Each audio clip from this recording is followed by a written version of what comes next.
Olá pessoal, tudo bem?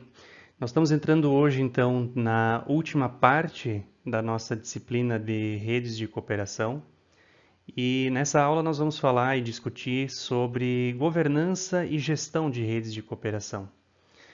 Nesse momento, a empresa ou a organização ela já decidiu adotar a estratégia de cooperação, ela já seguiu o processo de seleção de parceiros, já definiu se ela vai fazer uma parceria, uma aliança, uma rede, uma tríade, uma díade, enfim. E agora chegou o momento, então, de organizar a governança e a gestão dessa rede que ela acabou de estabelecer. A lógica por trás disso, como vocês estão vendo no slide, é que a simples formação de uma rede ou de uma aliança não garante que os resultados e os ganhos competitivos serão gerados. Então eu preciso me preocupar agora em fazer a organização interna dessa aliança ou dessa parceria para que efetivamente os objetivos estratégicos sejam alcançados. O conceito de governança ele funciona como a definição das regras do jogo. Se a cooperação é um jogo que nós vamos jogar com outros parceiros, nós precisamos ter algumas regras que deverão ser seguidas por todos os participantes para que os objetivos que foram definidos eles possam efetivamente ser alcançados. Então eu gosto muito dessa metáfora da cooperação como um jogo e a governança são as regras que nós vamos definir para que esse jogo seja jogado adequadamente por todos os participantes e todos saibam como é que esse jogo tem que ser jogado. Então, como vocês podem ver, o que a governança busca fazer é que as pessoas representando as organizações envolvidas na cooperação, elas estejam todas alinhadas e caminhem numa mesma direção, para que não haja conflitos significativos de objetivos e seja possível então alcançar aquilo que a cooperação se propõe. O que nós vamos fazer então na governança é definir uma estrutura de governança, como é que essa rede ou essa parceria ela será estruturada em termos de sua governança e quais são os mecanismos que nós vamos utilizar para que seja possível então estabelecer controle sobre os participantes de maneira a fazer com que eles andem na direção esperada por essa cooperação. O foco da governança, então, é criar algumas salvaguardas, alguns resguardos que reduzam os riscos da cooperação. E também, por meio da governança, nós vamos já procurar antecipar algumas circunstâncias que vão acontecer durante a cooperação, para que as partes saibam como elas têm que agir em determinado momento. Ou seja, qual vai ser a minha reação numa determinada situação dessa parceria que nós acabamos de estabelecer? Para não tornar a rede muito lenta, para que ela tenha que juntar todo mundo na hora de tomar uma decisão, a governança já vai nos permitir antecipar algumas situações e como é que nós vamos responder em algumas circunstâncias previstas e imprevistas. Então, o sistema de governança ele tem que levar às seguintes condições: alinhar o interesse dos parceiros, estimular ganhos de longo prazo e, ao mesmo tempo, desestimular ganhos de curto prazo.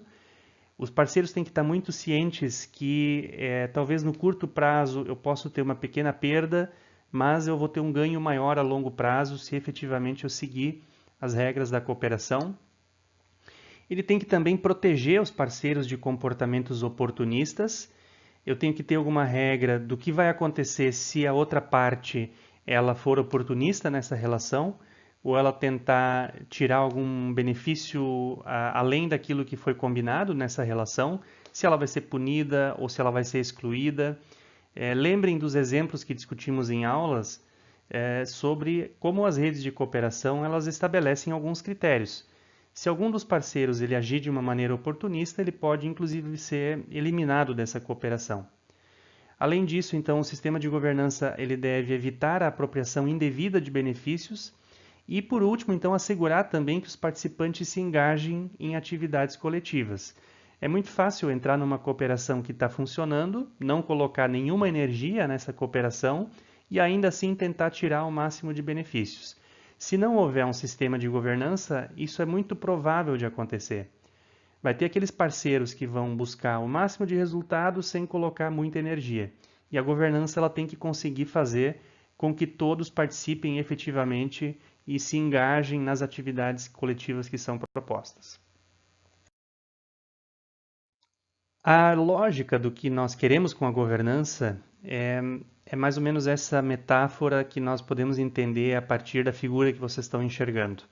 O mercado ele está numa grande competição, as empresas maiores elas estão conseguindo eliminar empresas menores do mercado, algumas não conseguem sobreviver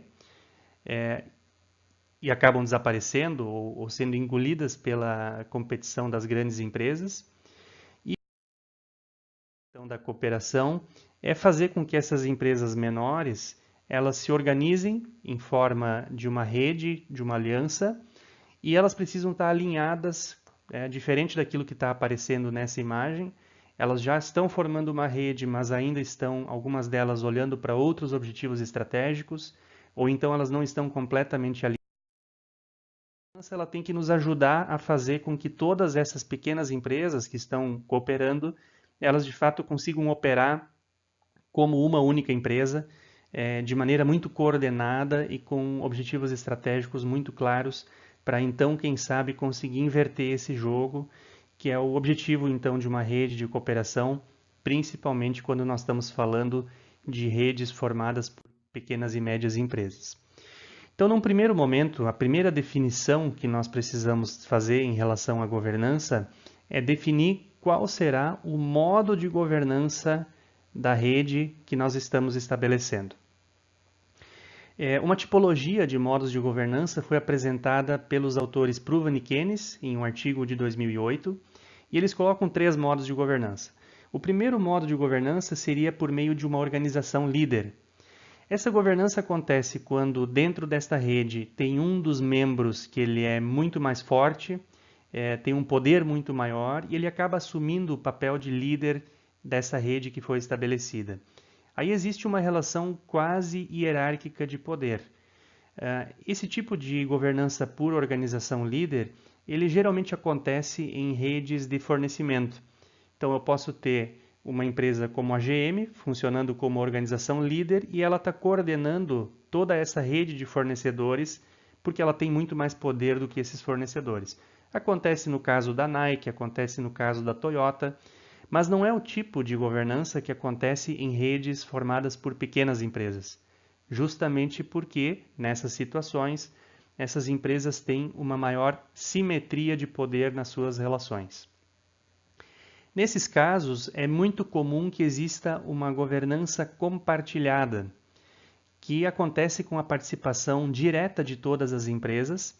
Elas todas se reúnem para tomar as decisões, mas o ponto menos vantajoso, digamos assim, da governança compartilhada é que ela depende da participação de todos os membros para ser eficiente.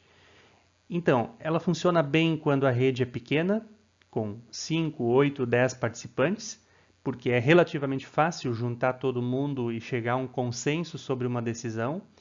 Mas a governança compartilhada ela pode ser bastante complexa e difícil de colocar em prática quando a rede tem um número maior de participantes. Então imaginem uma rede de supermercados, como a rede Forte, que tem 150 supermercados, utilizando uma governança compartilhada, em que ela precisaria juntar todos os seus participantes para tomar uma decisão. Seria muito lento e muito difícil, até porque as empresas estão instaladas em regiões diferentes e dificilmente todas elas se reúnem. Então, um terceiro modo de governança que costuma ser utilizado quando a rede aumenta de tamanho é a governança por meio de uma organização administrativa da rede. Então, cria-se uma entidade administrativa separada, com gestores contratados, funcionários contratados, e essa organização administrativa da rede tem o papel de organizar as ações que serão desenvolvidas. Não significa que ela vai tomar as decisões. Ela pode consultar os participantes da rede para tomarem decisões, mas a execução, a operacionalização será feita por essa organização administrativa da rede. Isso é o que acontece, por exemplo, na rede LAR. Então, a rede, ela, quando surgiu, ela tinha uma governança compartilhada, em que todos os associados, os membros, participavam de todas as decisões e também operacionalizavam essas decisões, e agora ela funciona por meio de uma organização administrativa da rede, com executivo e funcionários contratados. Continua existindo uma assembleia para tomar as grandes decisões, mas essa organização administrativa é que coloca essas decisões em prática. Então, uma vez que foi definido o modo de governança, que é o primeiro passo, na sequência tem um outro conjunto de mecanismos que precisam ser decididos ou organizados. Lembrem que lá no início eu comentava para vocês que a governança ela é formada por uma estrutura de governança. Então, os modos de governança representam essa estrutura e também os mecanismos de governança. Por exemplo, quais serão as regras para tomar decisões? Quem é que tem autonomia para tomar decisões? O que é que precisa ser de fato definido coletivamente? Nós vamos levar tudo para uma Assembleia Geral dos associados ou nós vamos dar uma certa autonomia para os executivos tomarem decisões? Se nós quisermos levar tudo para as assembleias, será talvez uma decisão que vai ter mais legitimidade, porque todo mundo vai participar, mas ao mesmo tempo vai ser uma decisão bastante lenta e talvez o mercado ele esteja muito dinâmico para a gente levar tanto tempo para tomar decisões. Então essa é uma primeira questão de organização que a rede precisa definir. O segundo aspecto é o nível de formalização. A formalização é importante, manter registros, ter um regimento que determina como é que as pessoas, os associados têm que se comportar. Podemos ter alguma regra em relação aos procedimentos que devem ser seguidos na negociação, no marketing, na definição das estratégias da rede, mas temos que ter um certo cuidado para também não formalizar em excesso. Se nós tivermos muitas regras, talvez a rede acabe se tornando lenta no seu processo de funcionamento. Depois disso, nós temos ainda um terceiro mecanismo que é o nível de especialização. Quantas equipes de trabalho nós queremos organizar? Qual é a estrutura que nós vamos criar e qual vai ser a autonomia dessa estrutura? Voltando ao caso da Rede Lar, ela possui 4 ou 5 equipes de trabalho. Uma equipe de negociação, uma equipe de marketing, uma equipe para definir aspectos sobre ponto de venda, sobre atendimento a clientes. Então, a rede precisa definir o seu nível de especialização. Quantas equipes nós vamos ter? Qual vai ser a responsabilidade de cada uma dessas equipes? Quais são as funções que essas equipes vão executar? E qual a autonomia que cada equipe vai ter? Então, já temos aí um terceiro elemento ou mecanismo dentro da governança da rede que também precisa ser definido. Seguindo adiante, um outro mecanismo muito importante na governança de uma rede é a definição de incentivos e sanções. Qual é o objetivo disso? O objetivo é, de um lado, evitar os free riders, que são aqueles participantes de uma rede que eles não querem colocar energia em nada, eles não querem dar o seu tempo para a rede, eles não querem participar de nada, mas eles querem ter todos os benefícios. Então, se eu não tiver algumas sanções para empresas que agem de maneira, eu nem diria oportunista, mas que são aqueles espertos que tentam sempre ir na carona, eu vou ter um problema sério, porque ninguém vai estar interessado em colocar energia e a rede vai acabar não funcionando. E o outro lado é gerar incentivos por meio de benefícios, algumas vantagens para aqueles que de fato colocam energia e contribuem com a rede. Então, algumas redes adotam critérios como, por exemplo, a empresa que deixa de participar de 2 ou 3 reuniões ou assembleias, ela sofre uma punição. A empresa que participa de todas as reuniões, de todas as atividades, recebe algum tipo de bonificação. Ou ela ganha um desconto maior na sua mensalidade, ou ela nem paga a mensalidade, né? Ou então ela tem algum outro tipo de benefício na relação com os fornecedores. Mas, simplificando então e sintetizando, esse mecanismo de incentivos e sanções consiste em pensar quais são as formas que nós vamos utilizar na governança da rede para garantir que os nossos parceiros efetivamente venham para as atividades da rede e executem aquilo que foi definido nas assembleias e nas reuniões em relação aos objetivos estratégicos. O que nós vamos fazer, por exemplo, com uma empresa que ela não adota o padrão visual da rede? Nós vamos ter algum tipo de sanção? Ela vai ter um tempo para se adequar e se ela não fizer isso, ela vai ser excluída da rede? Então aqui é o momento de tomar essas definições para garantir que a rede funcione. Por último, nós temos ainda alguns mecanismos de controle. Nós vamos ter que definir alguns controles, por exemplo, de resultados. Quais são os indicadores que nós vamos utilizar? Nós podemos ter, por exemplo, o indicador, qual é o percentual de compras que cada uma das empresas parceiras da rede está fazendo dos fornecedores estratégicos da rede.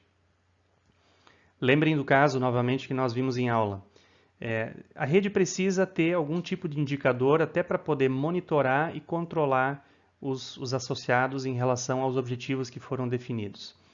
Nós podemos ter também alguns controles de comportamentos. Quem é que está participando das atividades coletivas? Com que frequência participa? Está compartilhando informações? E, por último, algum tipo de controle social, que são chamados de controle soft. Fazer visitas aos associados da rede, indiretamente vai acabar tendo algum tipo de controle social, em que os próprios associados se controlam uns aos outros. Então, esse é um conjunto de definições também muito importante para que a rede tenha uma governança efetiva. Então, o sistema de governança da rede ele funciona mais ou menos como ajustar os graves e agudos de um aparelho de som, né, para efetivamente conseguir garantir que a rede alcance os seus objetivos.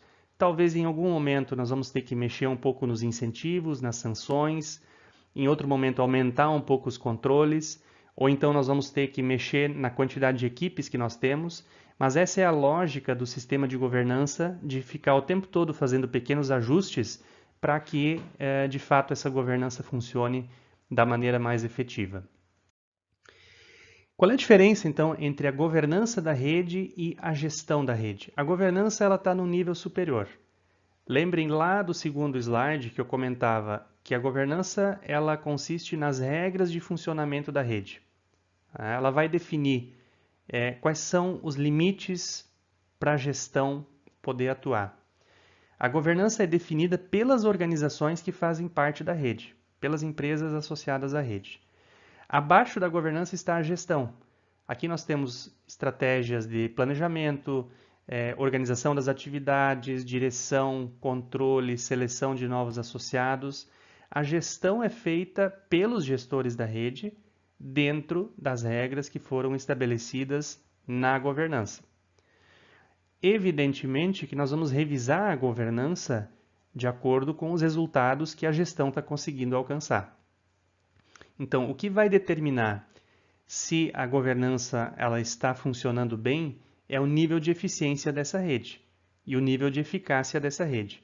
De acordo com o resultado, talvez a gente tenha que fazer alguma revisão da governança, mudar algumas regras para que a rede alcance um resultado melhor.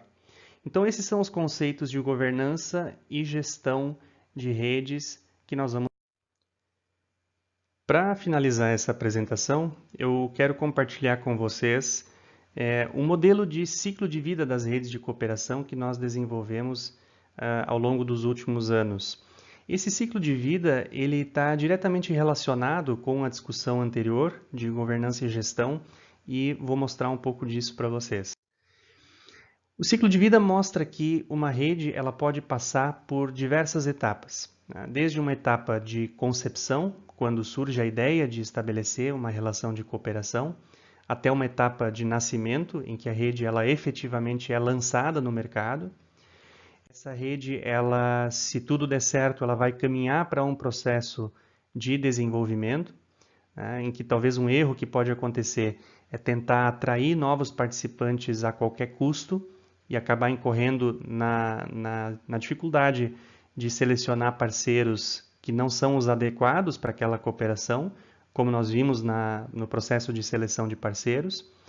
Agora, se ela conseguir gerar resultados perceptíveis para os seus participantes e continuar evoluindo, ela tem possibilidades de chegar no estágio de consolidação, que é quando ela está nos níveis mais altos de governança, gestão, oferta de serviços para os seus associados, ela tem uma liderança muito efetiva, troca de conhecimentos, um alto nível de comprometimento também dos seus participantes nas ações coletivas. Eventualmente, essa rede ela vai precisar passar por processos de reestruturação para continuar gerando resultados para os seus participantes e conseguir manter o seu estágio de consolidação. Aquelas redes que não se reestruturam, ou seja, que não inovam, que não criam novas possibilidades para os seus associados, que não são proativas, essas redes podem acabar não conseguindo chegar a um novo nível e entrar na parte de declínio e dissolução da rede. Ou seja, ela passou por um processo de desenvolvimento, de consolidação, mas ela não conseguiu se manter suficientemente atrativa no mercado para os seus associados. E aí a pergunta é, será que ainda é possível fazer mudanças? Então, esse processo que nós estamos olhando aqui, o modelo de ciclo de vida, ele permite entender em que estágio uma rede se encontra e o que ela precisa fazer para passar para o estágio seguinte. Observem que aquelas redes que estão em declínio ainda podem entrar num processo de reestruturação e retomar um caminho positivo. Mas depois que a rede entra num estágio de dissolução, infelizmente, ela vai acabar deixando de existir e as empresas continuam operando individualmente no mercado. Nós fizemos uma avaliação de 28 redes que operam no estado do Rio Grande do Sul e chegamos a alguns resultados bastante interessantes em termos do estágio de desenvolvimento dessas redes. Primeiro, verificamos que mais da metade das redes estava encerrada. E 11% apenas das 28 redes, ou seja, 3 redes conseguiram chegar no estágio de consolidação.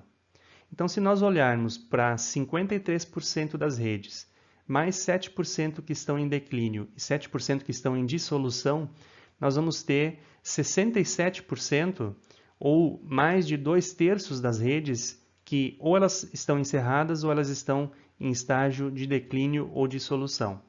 Esse resultado ele reforça que criar uma rede talvez seja uma das ações menos complexas. O mais difícil é conseguir fazer com que essas redes elas consigam se desenvolver e efetivamente se consolidar no mercado. E o que fizeram essas 3 redes, ou 11% das redes, que conseguiram chegar na consolidação?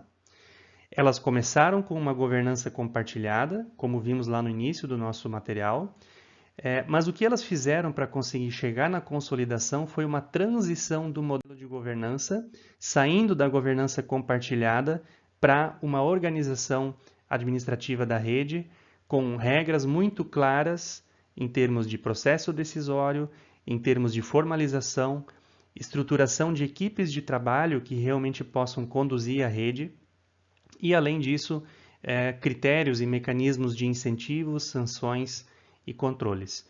Então, o que eu gostaria de ilustrar nessa parte final do material é mostrar para vocês que, para a rede conseguir avançar de um estágio inicial de concepção, nascimento e desenvolvimento para um estágio de consolidação, ela precisa passar por uma transição na sua governança.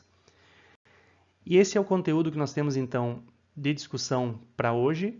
E, na sequência, nós vamos trabalhar com um caso prático para discutir a governança e a gestão de uma rede